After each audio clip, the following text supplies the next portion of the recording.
Welcome back to Season 3 of the Sober Motivation Podcast. Join me, Brad, each week as my guests and I share incredible and powerful sobriety stories. We are here to show sobriety is possible, one story at a time. Let's go! In this episode, we have Ashley, who shares about her journey from growing up in a single-parent household with attachment anxiety through her struggles with alcohol from her teenage years into her adult life. Ashley shares her experience of hiding her addiction, the trauma of losing a close family member to addiction-related causes, and the various stages of her drinking habits. She details her turning point, how she reached out for help, and her eventual path to sobriety. Ashley also discusses the importance of connection and overcoming addiction.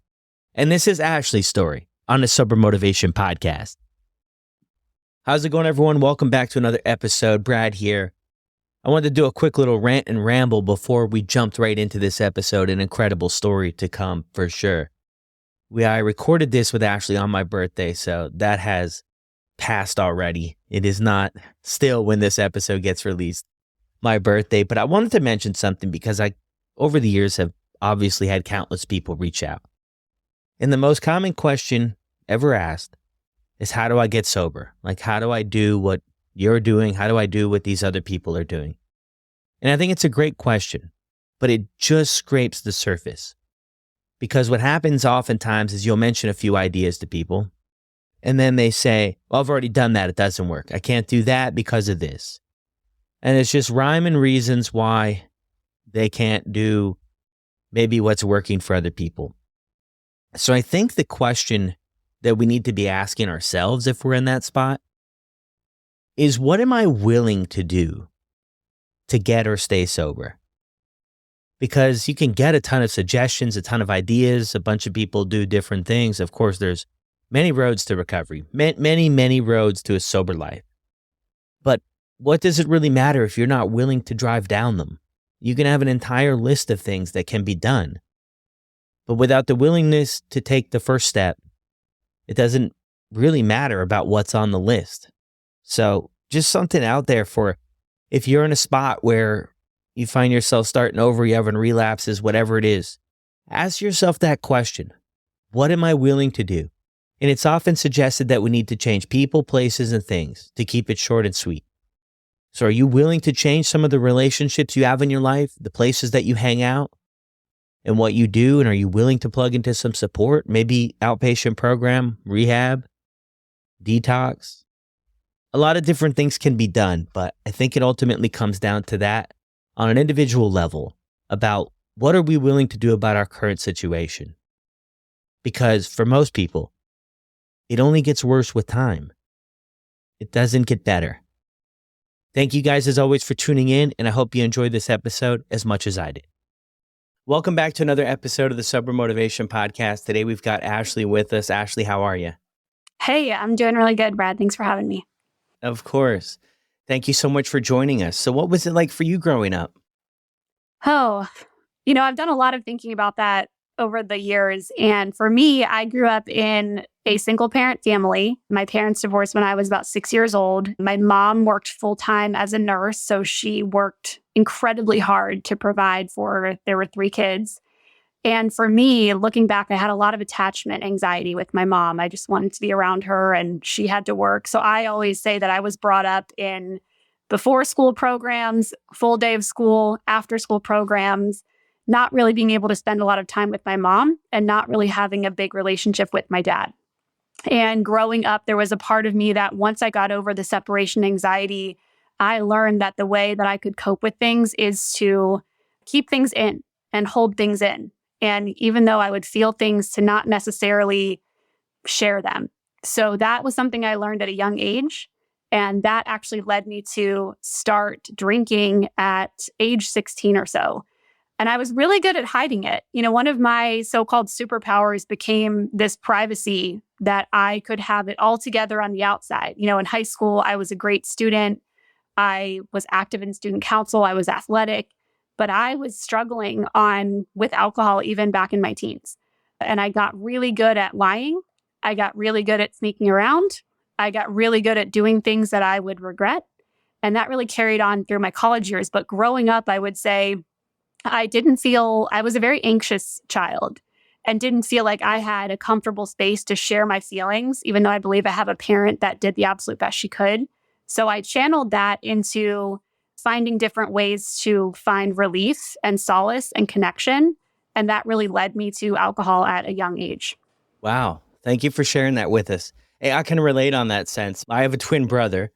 So my mom raised both of us, and she was a nurse too. And we actually had moved down to the US when she started nursing because we lived in Canada. And I remember that too, just her getting her foot in the door. She would have to work overnights, and then we would have sitters or different things like that, right? That would, help support the process. So it was like that too. And I can relate to that anxious feeling. And I have a lot of memories of wondering when she would be back, not completely understanding the whole thing. Were you the middle child? No, I was the youngest. So, youngest of three. And actually, part of my story is I have an older sister. My older brother was the middle child, and he struggled with addiction, and he passed away 9 years ago through complications with addiction. And it was very preventative. And so that was very traumatic for me to really witness a sibling go very publicly struggle. And the difference was he struggled inwardly and outwardly. I could keep it outwardly together, but I was struggling inwardly. And I think as the youngest, I would test the limits and I would see what I could get away with because my mom was a busy working mom. She was exhausted. And here I was trying to fit in and be social and be accepted and calm my nerves and anxiety. And that's what led me to my own struggles when I was in my teenage years. Yeah. So when you get that opportunity that arises for you to have your first drink, what's that experience like for you? Oh, it takes me back to just wanting so desperately to feel connected. I think I share my childhood and my, teenage years as I always felt like I almost fit in. We didn't come from a wealthy family. We lived in a wealthy area. So I didn't have, coming from a wealthy family on my side. I was athletic, but not super athletic. So I was almost there, but I wasn't really there. And my own looking at myself, I'm like, thought I was pretty, but not pretty enough. And I was almost accepted. But when I was 16 and I was introduced to alcohol, it felt like boys would like me more. It felt like I would fit in more with the popular crowd. It felt like I could be a version of myself that people accepted. Even though back then I could still feel that something was off, like this is not the way I should be accepted, but this is the way I feel like I'm going to be accepted. And I think that really led my desire to drink. I mean, we would every weekend in high school, some of my friends and I, we would be sneaking out, staying out all night, trying to figure out ways to go and find alcohol and be with boys and try to have those teenage experiences. But back then, it was all about feeling connected. Yeah. I mean, your insight's incredible, but I'm just thinking about you as you go through this. Are you picking up on any of this stuff? Like connecting those dots? Like back then, Yeah. not at all. Yeah. I think there was something subconsciously maybe, but if I'm truly putting myself back in that time, it was just about having fun. It was just about trying to fit in. And to me, if I was drinking, I would fit in more than if I wasn't drinking. Yeah. No, I mean, I felt really awkward in high school. Like I always call it like a day and a dollar short. Can maybe relate to in a sense about where you felt was like just a little bit on the outside. Like I always felt like I was a little bit a step behind my peers, and I never was good at academics or good at sports. So what I did is I fit into the troublemakers.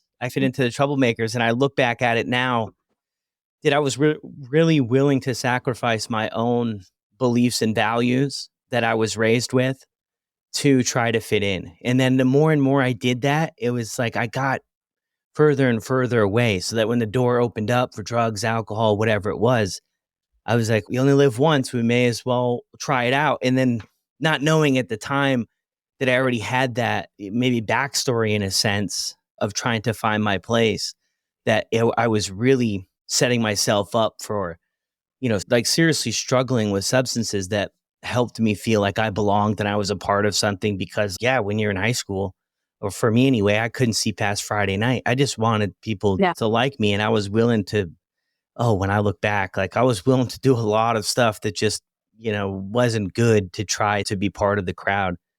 So how do things look for you, like, finishing up high school and then sort of the next chapter in your life after that? Yeah. And that's so like to hit on that point again, Brad, like I was always living, like you said, I'm looking to Friday.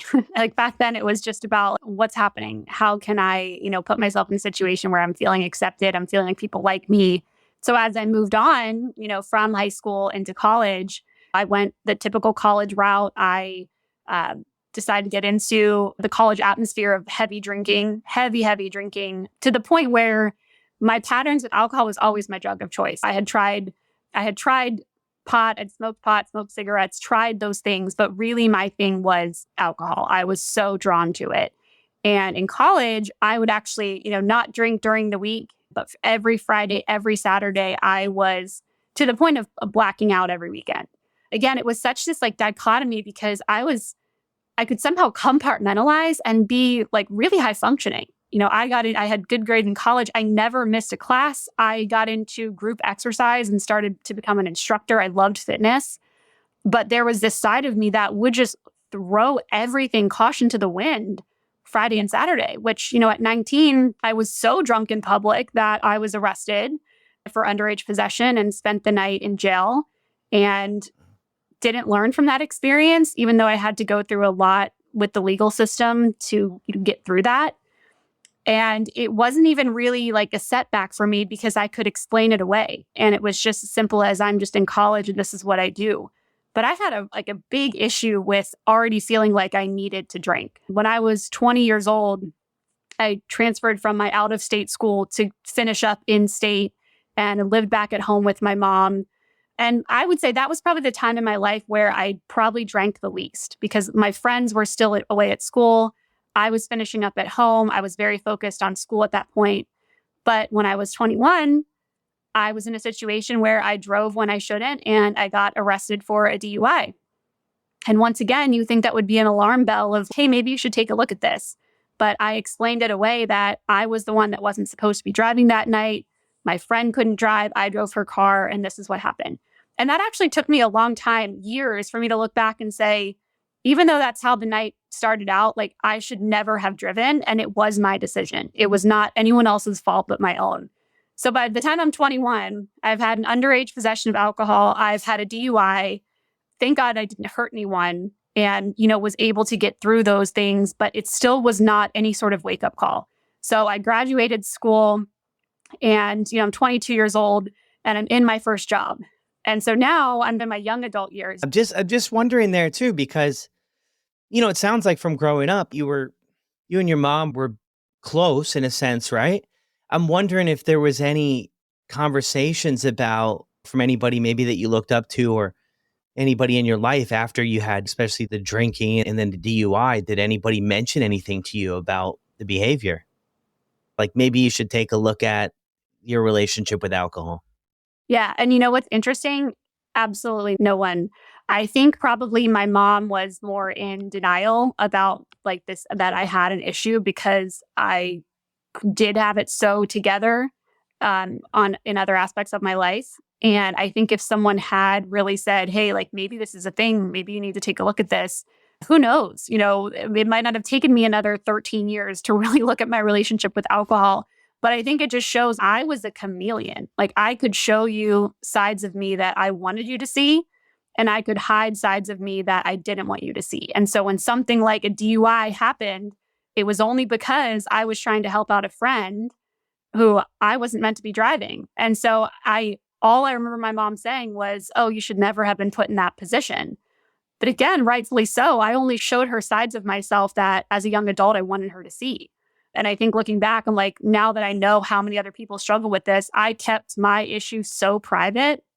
Many people, when I finally did share that I had an issue, were shocked.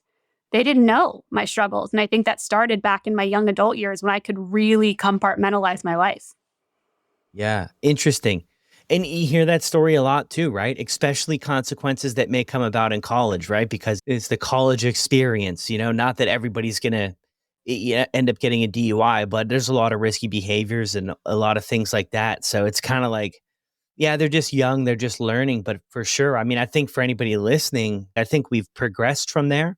And it's an opportunity for an early intervention in a sense, right? Like from how we were going about things. And it's not that anybody is right or wrong in this situation. I think that we've all do the best we can in the situations we're in. But it is so interesting sometimes. But you also mentioned that other part, which I think is really interesting too, how you're checking all these other boxes in these other areas of life, and internally for yourself, you're in a confusing spot. Like, I can't have a problem with alcohol because, I mean, look at my resume over here type deal. And I think that's probably another thing, if I had to guess from hearing a couple stories in my day, that can help keep this thing going. So where do you go next?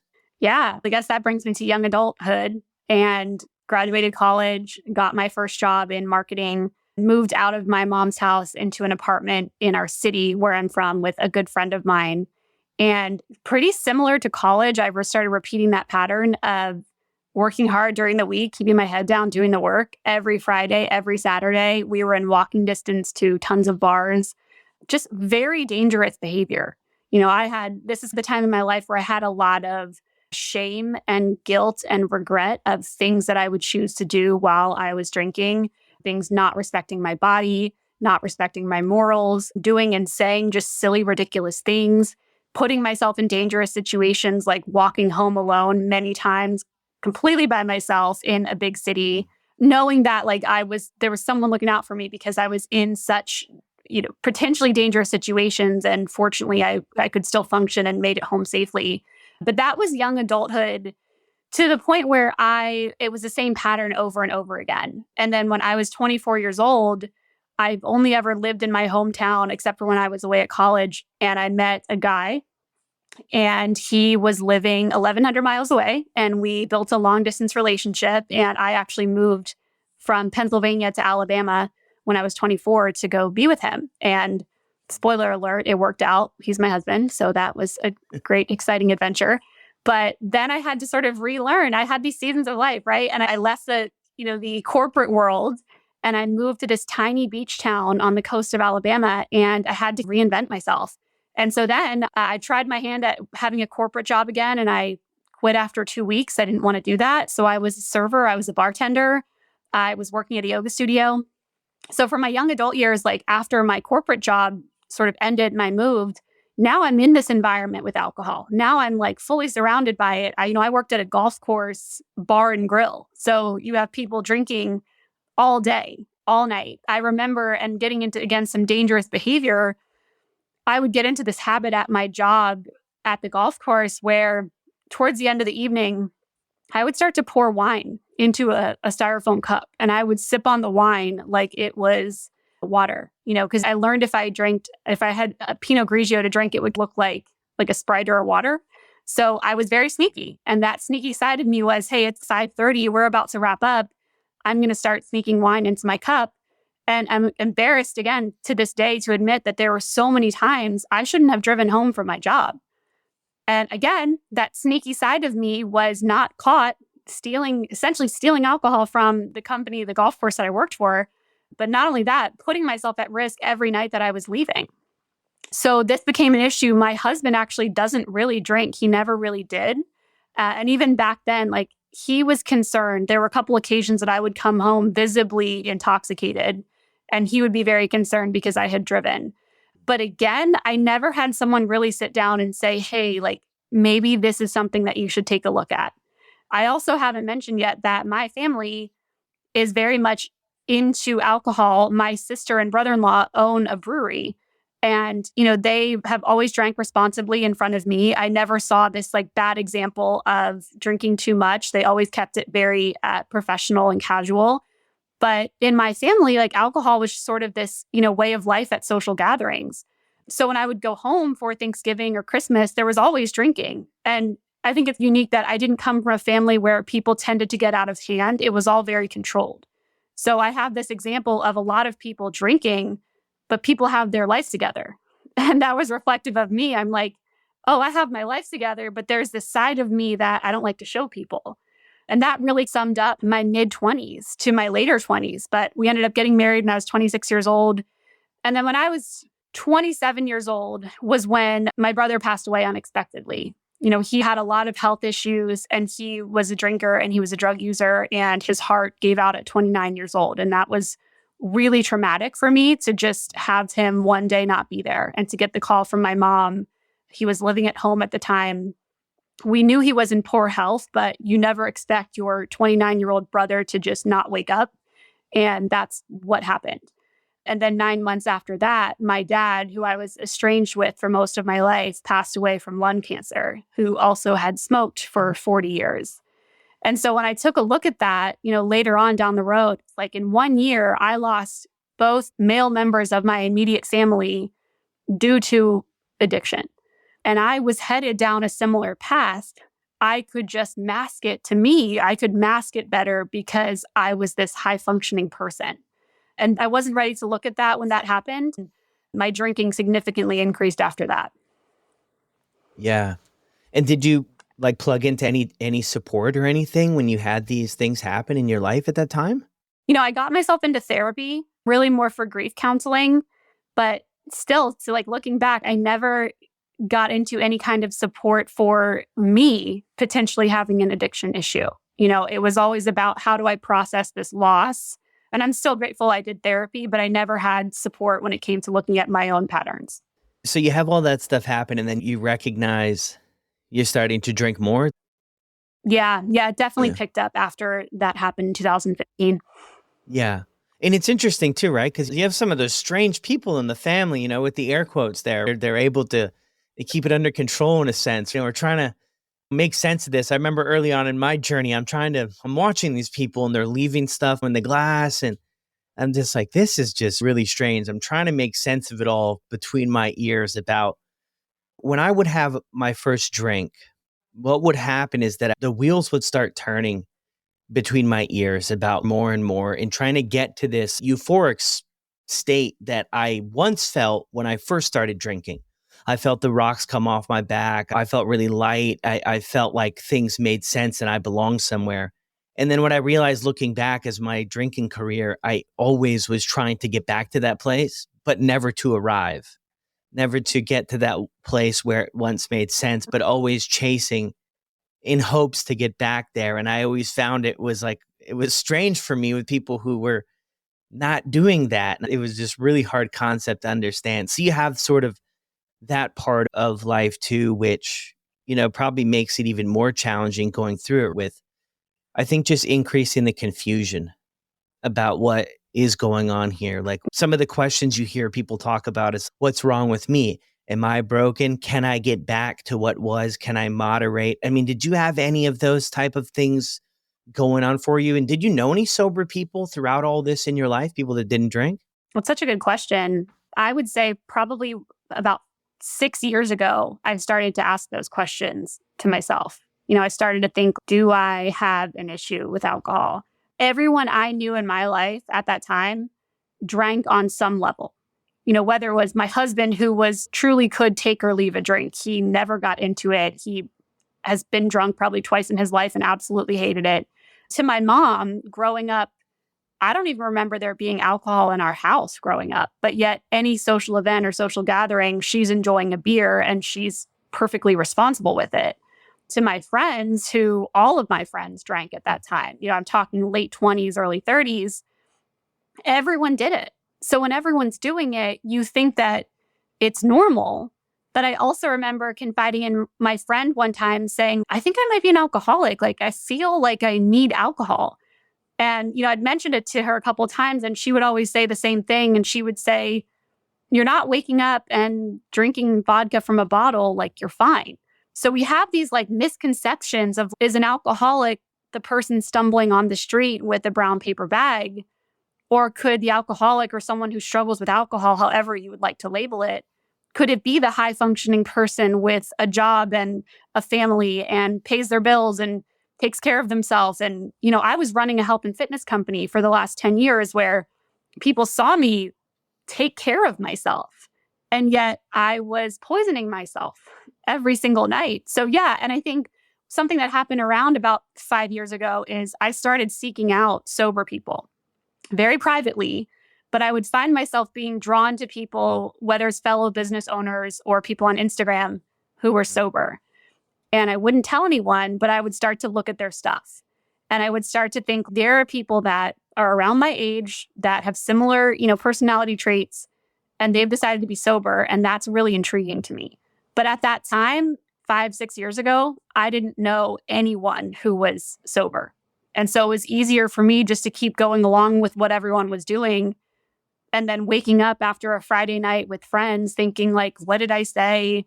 I'm not putting myself in the dangerous situations I was in my 20s because I have a husband who was looking out for me and taking care of me. But I had such regret of doing or saying these things that would embarrass me and knowing that I had an issue, but not being able to talk about it with anyone. So that was a really lonely time in my life.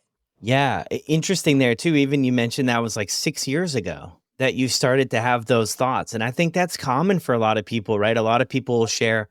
I went to Google and I typed in, am I an alcoholic? And it comes up with a questionnaire. And some people share they go through the questionnaire, but they're not even honest with the questionnaire, which I think is okay, red flag Yeah. right there. Like I think once we know better, we have to do better. But at the time, we don't know. And it's so interesting how it all is, especially with alcohol, how it's just defended at every turn. If you don't drink, some people be like, that's weird. They don't understand it. You don't drink. And then the Yeah. next thing is, did you have a problem? It's maybe not the problem that they think that we might have struggled with. I think people are thinking about the Hollywood movies and what that looks like. And that's not everybody's story. What you mentioned there is a lot of people's stories, is about showing up to work, overachieving in a lot of areas of life, really showing up, and then having this other thing at the end of the day when 5 o'clock comes around, pouring a drink and until either black out or get tired for the night, and then waking up the next day telling ourselves, probably you can relate to this, like that was the last night, I'm going to take tonight off. And then by 3 o'clock, we start feeling better and we start to train back up again. Oh, yeah. And that brings up something that when you said lying on the questionnaire, I would go any doctor visit, they'd usually have you fill out the paperwork of, do you drink alcohol? How much do you drink? And I would lie on that every single time. Every time I would say very moderately, only on occasion, when I'm drinking every night of the week, every night. It's rare if I don't drink one night of the week, but especially in the medical field, they're meant to ask those questions, but how many other people out there are doing the same thing where they're not being honest with themselves? They're not being honest on, this intake form about their alcohol use. And to me, every time I would see that question, I would actually get some anxiety about it. And I would think about it. And my go-to is to lie. And I would lie. And it's funny, like I have a doctor's appointment on Friday and I had to do my intake form. And it actually felt really good that I was able to check that I don't drink anymore. And I haven't had a drink in over 19 months. And it just felt really empowering because that was the first time I've been honest on an intake form. That is incredible. Yeah, it's so true. But I think a thing that keeps us stuck is that shame with it, right? Because, we're trying to figure that out. And we hear people talk about it. See, I used to hear a lot of people talk about, that guy struggles with alcohol, right? Like, what a loser, or why can't he figure it out or get it together? As I was growing up, or they have such a beautiful family and a great job, why can't they get this together? So I think like I took all that in as a young boy and as a teenager. And then when I was the one struggling, I didn't want people to go around and think I was just weak. Like I was just a weak person that just couldn't figure this out, because I was actually a strong person and I couldn't figure it out. And when I realized that, moving forward in the journey of sobriety, that it had absolutely nothing to do with being, weak or strong or whatever that stuff was. But that was the feedback I heard about, those were the people who struggled with it and they threw everything away. And, why would they do that? Great job and everything. And they threw it all away and they just couldn't get it figured out. And it's that shame that kind of gets poured onto things. And I think it's tough too, because I'm with you. I didn't have any role models in my life that were sober. I didn't know what it looked like, right? So sober's lame. That's boring. Come on. What are we going to do on a Friday night? Are you kidding me? This is ridiculous. There's no way. And that's why I think it's so important that we continue to share these stories to like let people know that, hey, we're just regular people out here enjoying the other side of things. Yeah. And that kind of leads me to how I got sober. So that was, and I'm 36 years old now. So taking you through my life, I think, you've been listening to my story, I'm this compartmentalizing person who can have their life together on the outside, but was really questioning things on the inside. And in that time, I had 2 children. And those 2 pregnancies were the only time that I had taken any kind of time off of drinking ever. since I was 16 years old. And I'll be really honest, even then, I was still taking some sips of alcohol. Like I was, I would not sit there and have a drink, but I would have sips and I just could not wait to get back to being able to drink, which showed how much, looking back, it showed how much control that alcohol really had over me. But I had 2 children. And in 2022, I was seeking a business coach. I run my own business and I've always had trouble connecting with people on the friendship, the emotional level. And so I was really seeking a coach to help me relate to people. And I found, the universe delivered and brought a woman into my life that really helped me with so many things. But it really started out as like we're doing now. Like I would talk about my life. I would talk about things that I was struggling with, and she would really help me process it. So what started as business coaching really became life and a healing journey. And that was in 2022. And this whole time, I'm having this struggle of there's this thing in my life that I really want to look at. And I'm really afraid. And I'm really afraid to talk about it because I don't talk about it with anyone, not even my husband. Halloween weekend of 2022, I was at this point in my drinking where I felt like I had pretty good control over it. I knew I would have a couple drinks a night after my kids went to bed. I never wanted them to see me tipsy or drunk. But Halloween weekend of 2022, I blacked out at a neighborhood party. I don't remember going home. I don't remember putting my daughter to bed. She was 5 years old at the time. And I woke up that next morning with so much shame and regret and guilt of saying, this was my, rock bottom mentally, because I knew that I was going to start a pattern of my kids seeing me out of control. And that hit me really hard. So prior to this, I had been coaching with, my coach for about 6 months. This happened, Halloween weekend of 2022. And the next 2 months was me really looking at my life without alcohol. So from November and December of 2022, I was starting to get into quit literature. I was starting to really look into the lives of sober people. I was starting to, test these waters of not drinking on a Saturday night and seeing how that had felt. I had done 30 days sober before dry January, things like that. But my mindset really started to change over the course of those few months.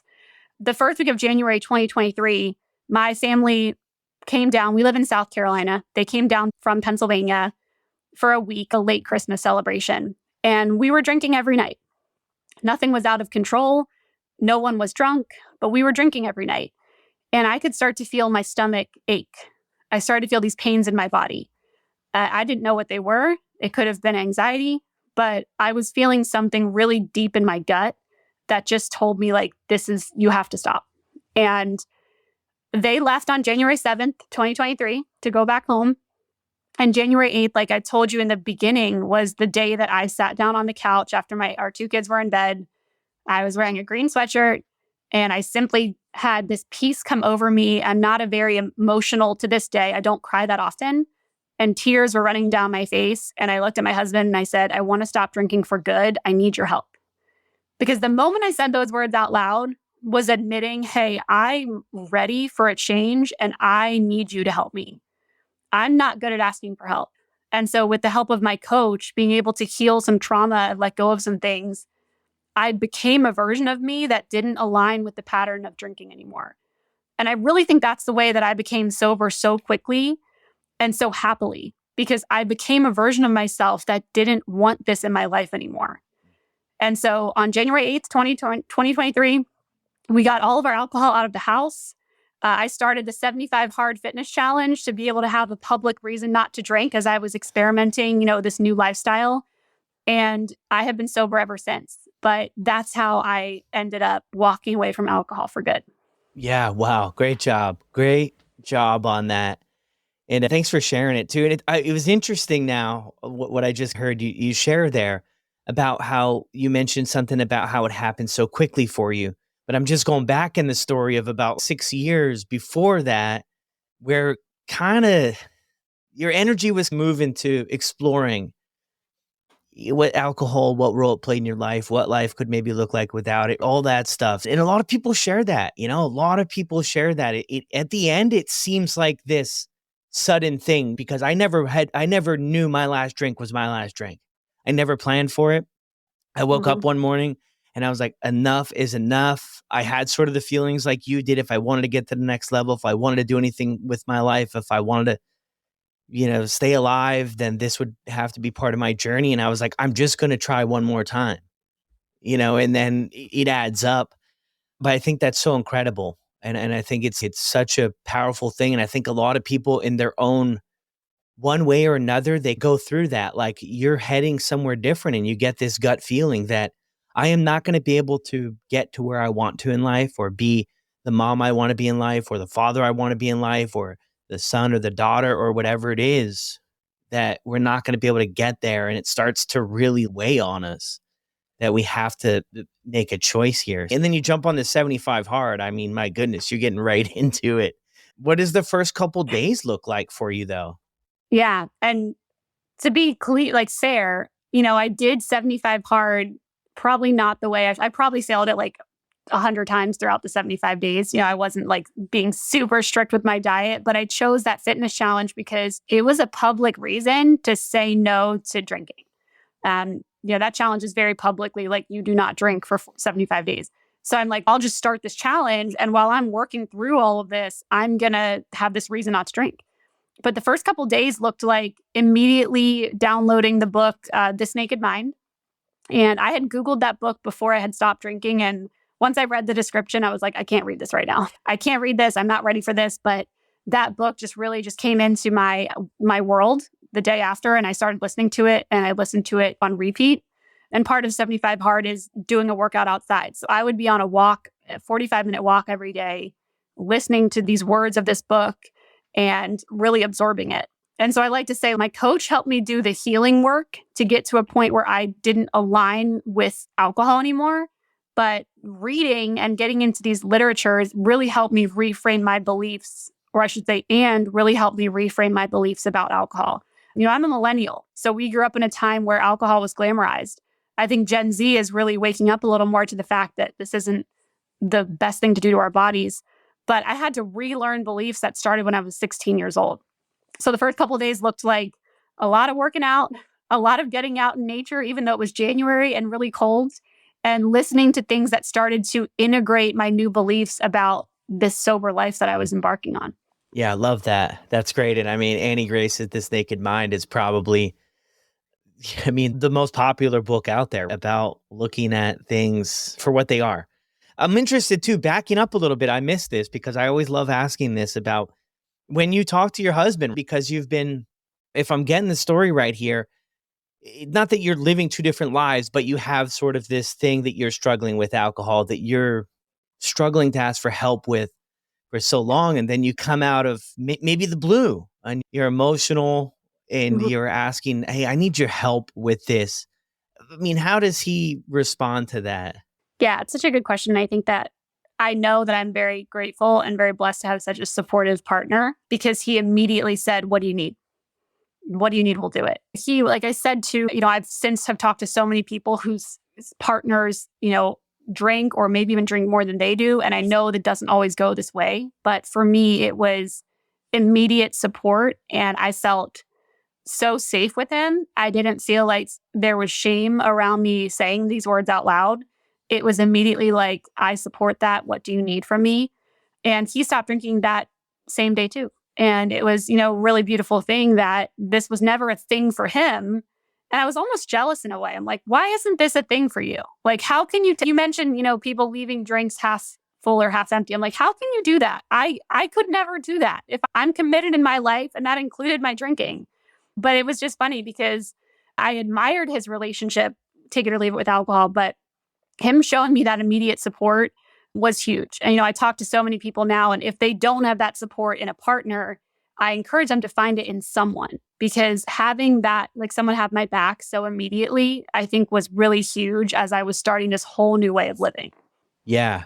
And it's so true. If you don't have it at home, find a community or find people, friends or other family members of somebody that you can, walk through this with. Because I always feel if we don't tell anybody, because there's a lot of people and everybody's situation's different. And I'm definitely not saying there's a right way to go about this or a wrong way. But I do find that people who do talk to other people, they have better success whether it be accountability, whether it just be somebody to talk with this about, to get the secret out there. I just find that they seem to have more success than people who just keep it, because it's easy to talk ourselves into the next drink, right? I did it so many times. I'm going to get sober, and then it would just be me against me, and I would just get wrecked every time. I never stood a chance against myself. I would just talk myself into it. I'll drink tonight, I'll quit tomorrow. Yeah, you're right. That's what you're going to do. And that never worked. I mean, I love that you were able to. And you're so right, though, for a lot of people's situations, it is really difficult because there's not that support as close to home. I wonder, too, if in a lot of relationships, whether it be marriage or couples or girlfriends or however it lands for people, I wonder, that's a lot of time what we hear brings us together. A lot of relationships, we can let our guard down and we connect over alcohol. And then if we don't have that, I think it can be scary for everybody involved about, oh my gosh, what are we going to do now? Thanks for sharing that, though. So how long was it after that you quit drinking that you shared it with the world? Yeah, this was about probably 45 days or so after I'd stopped. I didn't actually plan to make this a big thing. I had a very minimal Instagram presence. I posted a lot on social media because my fitness business is online based. So I'm used to sharing parts of my life, and I didn't really expect to share it. Something really came over me. It was mid-February, and it was a Sunday night, something with me and Sunday nights, and I felt like I want to share this. Like 75 Hard was not over yet, not even close.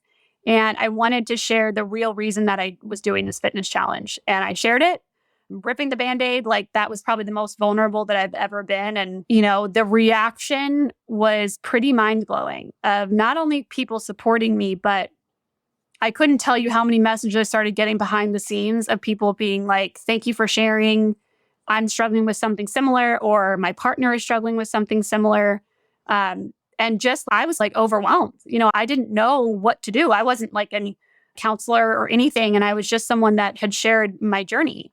I did the best I could to just respond to everyone and offer them support back. And a couple months later, I had a couple reels go viral.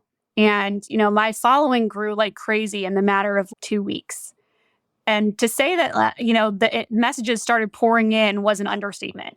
People had found my page and it was primarily talking about my sobriety. And there was one point that I'm like, I can't even keep up with the messages that I'm getting. And I say that to say everyone who reached out was struggling, or someone that they loved was struggling.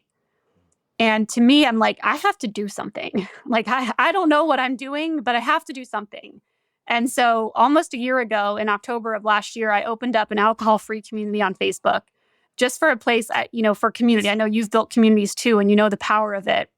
And, we've grown to about 2,000 people in this community. And it's just a place where people can share and connect and understand that they're not alone. And then a couple months ago, I went through a Recover Coach certification. I wanted to be able to have more tools to help people on their journey. And leading up to, my business partner and I are in October, so the 1-year anniversary of opening our alcohol-free community, we're launching a sobriety course, Elements of Sobriety. And it's going to be a 4-week course with a whole lot of support and Zoom calls and emails and my way of giving back, because I've finally found support in a community that, I want to be able to offer them something that has been so helpful to me, which is coaching, encouragement, and support. So going viral, so to speak, was very overwhelming and, very humbling. And you get a lot of positivity and get some negativity thrown in there. But ultimately, my life has been unrecognizable for the last year of the people that I have met through sharing my story. We've launched a business that hosts sober retreats. And a lot of these people that have come to retreats have become such great friends of mine. And that is all because I decided to share my story with the world. So that's pretty cool. Wow, isn't that ever pretty cool? You skated over the negativity part, though. If something goes viral, the stuff out there is crazy.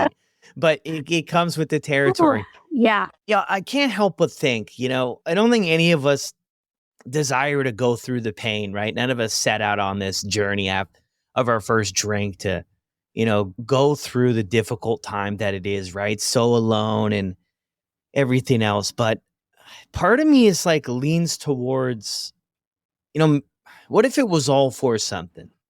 What if it was a weird thing in that sense. I was thinking my birthday today, I'm 37, and I was just thinking about that, like when I go back and change anything in my life, I heard a lot of people, I took a lot of wrong turns, a lot. And I don't know if it's like the wrong answer, but my answer is no. I don't think I would, because where I am right now, I'm the most content I've ever been in my life. And if I would have changed Mhm. one little thing, or, like one little turn would have went the other way, there's a high probability that I don't end up exactly where I am right now. And I'm even hearing your story and how you've turned sort of the pain in a sense into a purpose. And none of it would have been possible, though, if you didn't go through what you went through. And you seem really content and happy with the ability to give back and help others. And who knows what the future holds. Does any of that make any sense? Completely makes sense. I think I would answer the same way. Would I go back and change anything? How would I change something knowing that it might not have me end up here? Where I am now with being able to experience, I call it like the magic of a sober life, and being able to find, we're very close in age, 36 years old, to be able to find childlike fun again, being able to dream again, being able to make new friendships, being able to, have the opportunity to build resources and build communities that will help people. I wouldn't risk that. I wouldn't risk changing anything in my past that would not have gotten me here. And most importantly, it's like the optimism that I'm sure you feel too, of looking forward and thinking like, okay, chapter 37, what does that look like for you? Because I know for me, my 30th birthday, when I was so drunk and hungover and filled with anxiety, looks so much different than my 36th birthday, when I had a great dinner and got in bed and woke up clear headed and got to dream about the next year ahead. Like, it's such a gift, and I wouldn't change anything because it got me here. Yeah, that's it. That's so incredible. I'm just thinking about the one or two people out there who are still struggling with, maybe a secret of life, like what you were experiencing, and really worried about talking with people. And maybe you can relate with this too, right? Like, how am I going to share? And I feel like we work it up in our heads sometimes, right? Like that first time you shared with your husband, and then you share on social media, and it's like, what is everybody going to think? I mean, my gosh, they're going to be so hard on us. They're going to be so disappointed. Well, I think people often surprise us about their support, and Mhm. like we can't expect them to help out with something they don't know about if we don't tell them, So what would you say to somebody who's in there right now? They're in the thick of it, right? They're into the back and forth. They know they want to give up drinking. There's stuff holding them back. What would you mention to them? I would say reach out to someone that feels safe to you. And that could be a stranger on the internet. That could be me. That could be you. I've gotten messages of someone just saying, I am drunk right now and I don't want to be. And I just needed to tell and I think having the courage to reach out, it doesn't mean you're weak. Take it from someone that always considered herself to be cool, calm, and collected and could figure anything out. And if you knew me from the outside, I had it all together. If you saw me from the inside, I was struggling and desperately wanted someone to confide in. I would say to that person struggling right now that it doesn't label you as someone that can't function or can't live your life or isn't strong. It shines the humanity in you that we all need someone. And I was just talking to one of my clients today, and she had mentioned that her supervisor had struggled with addiction. And her supervisor told her that, she believes the opposite of addiction is connection. And I wrote that in my notes months ago, and it really resonated with me. So I think if you're struggling out there, if you can connect, if you can find a way to connect with someone, that to me is the step that could be like the step forward for you. Yeah. Beautiful. I love that. I love that saying connection is the opposite, because I mean, if we go back in your story, we go back in my story, that's what we were longing for this entire time. And we got connected with the booze. We got connected with alcohol. And if we go back, then that's what we look at. And then that's our way out of this whole thing, is to connect with, safe people or supportive people, or people that are on this journey, this quest together with us, people that have been here and come before us that can help shine the light, through what feels like a never ending dark tunnel at times, to find our way out. Ashley, incredible story. Thank you for joining and hanging out and sharing it with us. Is there anything else you want to mention before we sign off? Brad, happy birthday. I'm so grateful that I get to be your birthday guest. And I was really a great pleasure to talk with you. And I would just say that, to your listeners, you've built such an incredible community. And I want to thank you for having me be a part of it. And, we are offering our course in October. And if anyone is interested, you can learn more on my Instagram. Community is key. And the one thing that I love about this course is once they're through the course, we have a built-in community that continues the support. And I think to me, watching people connect in community has been the real game changer. It goes back to, the opposite of addiction being connection. So I just want to thank you again for your time and that it's just been a pleasure to be here. Yeah, thank you too. And I hope everything goes well in October. I'm sure it will. And in the meantime, we'll just keep getting another day, right? One day at a time. Well, there it is, everyone. Another incredible episode here on the podcast. Thank you, Ashley, so much for jumping on here and sharing your story. What an incredible story it is. I think there's going to be a ton of people out there who can relate to this, about how this thing progresses over time, and then also about not aligning anymore with who we were, and that strong desire to change can become a springboard for setting us off on the right path of sobriety and plugging into support. I'll drop Ashley's contact information or Instagram down in the show notes below. And if you have not left a review yet on Apple or Spotify, jump over there and drop a written review on Apple, 5 stars on Spotify, and I'll see you on the next one.